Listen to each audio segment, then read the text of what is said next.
성부와 성자와 성령의 이름으로 말씀드립니다. 아멘. 네, 오늘 이야기는 아주 유명한 이야기고요. 저도 말씀 묵상하면서 계속해서 예수님께서 하신 말씀, 카이사르의 것은 카이사르에게 돌리고 하나님의 것은 하나님께 돌려라, 이 말씀이 굉장히 많이 마음속에 와 닿더라고요. 근데 아주 짧은 한 문장이지만 이 안에는 참 많은 것이 들어있는데요. 먼저 좀 그 배경을 좀 살펴보면 좋을 것 같습니다. 예수님 당시 잘 아시겠지만 로마 제국이 그 이스라엘 지역을 다스렸지만 굉장히 좀 복잡한 정치적 상황이 있었어요. 성전을 중심으로 하는 제사장들이 또 하나의 종교 지도자로 활동하고 있었고요. 율법을 중심으로 하는 율법학자들과 바리새파 사람들이 또 각 마을의 지도자들로, 또 유대인 지도자들로 또 있었고요. 또 헤롯이라는 왕이 로마로부터 정권을 위임받아서 그 지역의 일부를 또 다스리고 있었습니다. 또 갈릴리 지역에 주로 활동하는 사람들은 독립운동을 하면서 자기들끼리 뭉쳐서 로마로부터 독립해서 다시 이스라엘을 회복해야 된다, 이런 사람들도 있었습니다. 그래서 로마 입장에서 볼 때도 로마 좀 멀잖아요. 멀 때는 변방인데 되게 복잡하고 그냥 소란도 많고 또 이런 반란들도 많이 있었던 그런 좀 골치 아픈 지역 중에 하나가 바로 이 이스라엘 지역이었습니다. 그래서 이 사람들이, 바리새파 사람들은 독립을 해야 된다고 주장을 했고, 헤롯 당은 로마랑 잘 지내야 된다, 이런 입장이었는데, 오늘 예수님에게 이 둘이 함께 왔다는 것은 굉장히 중요한 의미가 있는 것이죠. 이 둘이 제국에 대해서, 로마 제국에 대해서 어떤 사람은 반대하고 어떤 사람은 찬성하는 다른 입장이었지만 그 제국이 있어야 한다는 거에는 동의했던 것 같아요.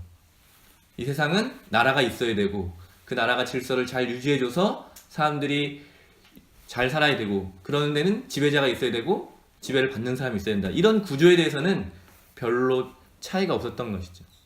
그런데 예수님은 그런 틀을 다 깨셔서 이 제국 자체의 모순을, 그들이 인정하는 그 틀 자체를 깨고 있었기 때문에 이 둘이 그런 상황에서 뭉칠 수 있었던 거죠.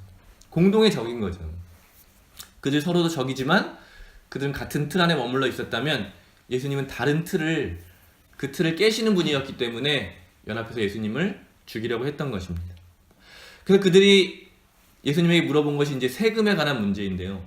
로마 제국은 당시에 자기가 정복한 지역의 사법권, 그리고 세금을 걷는 징세권, 그리고 군을 주둔해 놓는 군사력, 이런 것들 제외한 나머지 문화, 사회, 종교적인 것들은 굉장히 관용을 베풀었어요.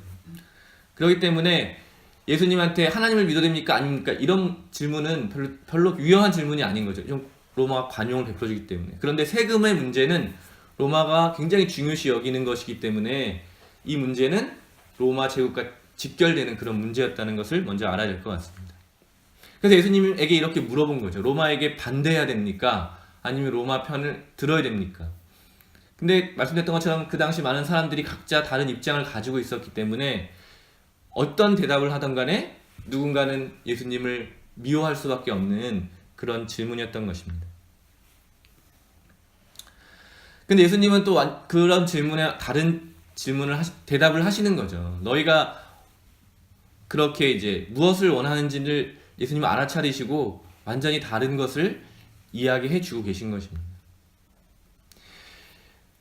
이것을 통해서 카이사르의 것은 카이사르에게, 또 하나님 것은 하나님에게로라는 이 말을 통해서 우리 교회, 또 우리 예수님의 제자들이 가야 할 길들이 좀 드러난다고 보는데요. 그 내용을 좀 오늘 제가 좀 생각하는 제 관점에서 보는 그 내용들을 조금 더 나눠보려고 합니다.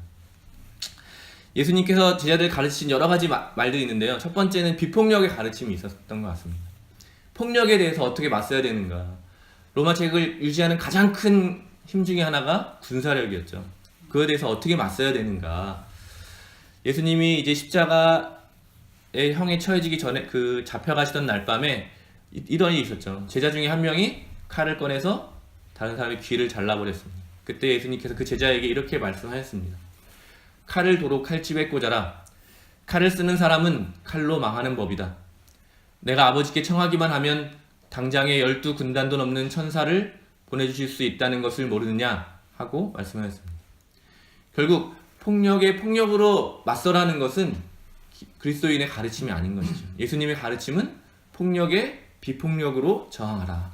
이렇게 말씀하셨던 것입니다. 실제로 예수님은 그 모습을 보여주신 것이죠. 십자가의 사건이야말로 무자비한 폭력 앞에 비폭력으로 맞서시는 예수님의 모습을 단적으로 우리에게 보여줍니다. 사도 바울은 끊임없이 그걸 이야기한 것이죠. 우리가 자랑할 것은 십자가밖에 없다. 강력한 힘을 가지고 있는 그것이 우리의 자랑이 아니라 이런 무기력함, 이 나약함이야말로, 이 비폭력이야말로 우리의 자랑이라고 끊임없이 이야기했던 것입니다. 두 번째는 무소유의 가르침인데요. 주중에 영화를 봤어요. 프란시스코라는 영화를 봤는데 그 영화가 조금 친절하진 않더라고요. 근데 거기서 강조하는 것 중에 하나가 무소유입니다. 무소유. 우리는 무엇도 소유할 수 없다. 그래서 갈등 중에 하나가 뭐냐면은요. 그 회원 중에서 한 명은 농사를 짓자. 땅을 우리가 갖고 땅을 농사를 짓자라고 하는 것도 그 프란시스와 그를 따르는 사람들은 소유의 개념을 생각하는 거예요. 우리가 땅을 어떻게 소유하고 우리 마음대로 씨를 심고 거기서 곡물을 취할 수 있냐. 이런 소유를 우리가 시작하게 되면 다를 바가 없다. 이렇게 이야기를 하거든요. 예수님께서도 그렇게 말씀하시는 거죠. 카이사르의 것을 카이사르에게 돌려줘라 라고 하는 것은 이 또 제국을 이루는 가장 중요한 경제 시스템 그 자체를 탈출하라는 것이죠. 착취와 수탈의 도구인 그런 경제 체제는 그냥 그들에게 돌려줘라. 그래서 맞서는 것은 더 많은 걸 소유하거나 다른 방법이 아니라 그걸 탈출하는 것이다. 그게 그 중에 하나가 바로 무소유의 개념인 것이죠. 그래서 신앙적으로 고백한다면 모든 것은 하나님의 것이다. 이런 고백이죠. 동전을 이야기하신 거에도 큰 상징적 의미가 있는데요. 동전에는 그 신용의 상징으로 초상화가 들어있는 거예요. 이 동전은 로마 황제가 인정하는 것이다. 함부로 로마 황제의 얼굴을 그릴 수 없잖아요. 그러니까 이 동전은 로마 황제가 책임진다. 이런 것이거든요. 그러니까 돈이 사용되는 것은 다 황제의 것인 것이죠. 그런데 모든 것은 다 하나님의 것이라고 하는 고백은 그런 소유의 개념에서 탈출하는 것입니다. 그래서 지금 제자를 파송할 때 이렇게 말씀하셨던 것이죠. 지팡이 외에는 아무것도 지니지 말라고 하시며 먹을 것이나 자루도 가지지 말고 전대에 돈도 지니지 말며 신발은 신고 있는 것을 그대로 신고 속옷은 2벌씩 껴입지 말라고 분부하셨다. 제자들 파송하면서 하시는 말씀이거든요. 이걸 어떤 한 순간에만 이루어지는 것이 아니라 우리의 지향이 되어야 되는 것이 바로 이 무소유의 가르침입니다. 왜냐하면 이 제국은 끊임없이 소유, 경제, 돈, 능률 여기에 포함되어 있는 이런 것들이 하나님의 질서에 어긋나 있기 때문인 것입니다. 세 번째는요, 이 섬김과 이 통치에 대한 문제인데요. 잘 아신 것처럼 힘 있는 사람, 똑똑한 사람들이 지배자가 되고 지배당하는 사람들을 지배하는 것이 이 제국의 논리인 것이죠. 능력 있는 사람이, 힘 있는 사람이 능력 없는 사람을, 힘 없는 사람을 다스리는 것이 당연한 것이죠.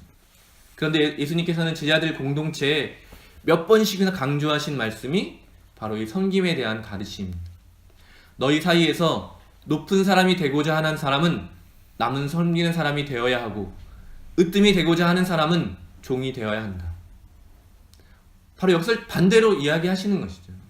누구든지 잘난 사람은 더 약한 사람이 되어야 된다.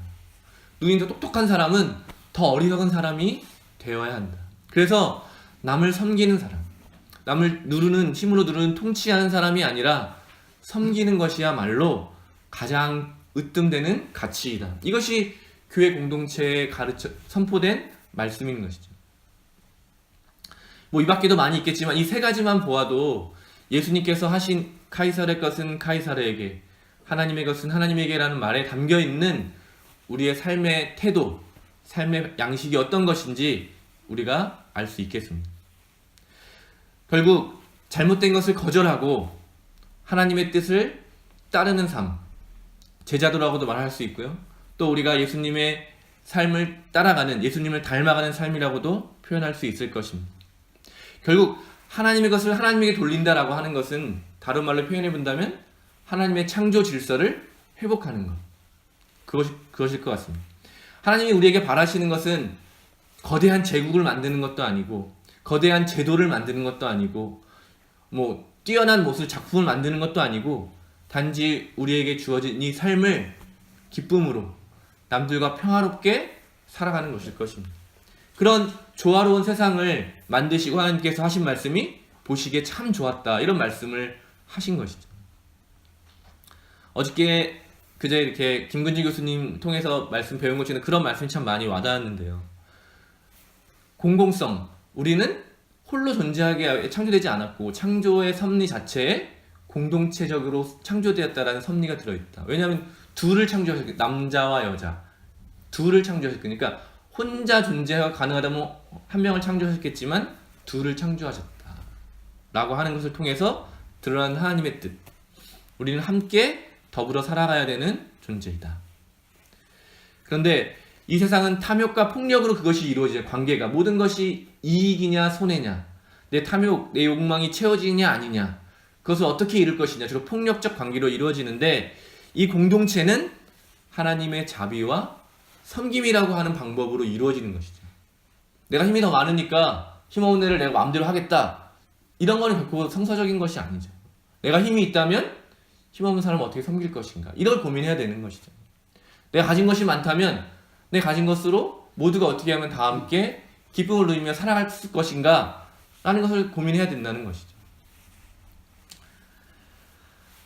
결국 성서에서 끊임없이 비전으로 제시되는 하나님의 나라, 모두가 함께 더불어 기쁨으로 충만하게 살아가는 그 세상은 죽음 이후에 이루어지는 나라가 아니라 바로 이 자리에 우리의 개인적 삶에서 이루어져야 하는 세계임과 동시에 이 세상 자체, 이 사회가 변화되어야 되는 그 마지막 날에 이루어져야 되는 그런 비전인 것입니다. 오늘 다시 한번 예수님께서 하시는 이 말씀, 카이사르의 것은 카이사르에게 돌리고 하나님의 것은 하나님께 돌리라, 이 말 안에 담겨있는 하나님의 뜻을 회복하게 되기를 바랍니다. 더불어 함께 살아가면서 고난을 서로 의지하면서 함께 헤쳐나가고 또 기쁨을 함께 누리면서 우리가 주님의 그리스도의 몸된 거룩한 교회 공동체가 이루어져 되기를 바랍니다. 이렇게 때 우리의 삶이 충만하게 되고 우리의 삶이 기쁨으로 가득 차게 되고 우리 안에 평화가 이루어지게 될 때 하나님께서 기뻐하실 줄로 믿습니다. 아멘. 성부와 성자와 성령의 이름으로 말씀드렸습니다.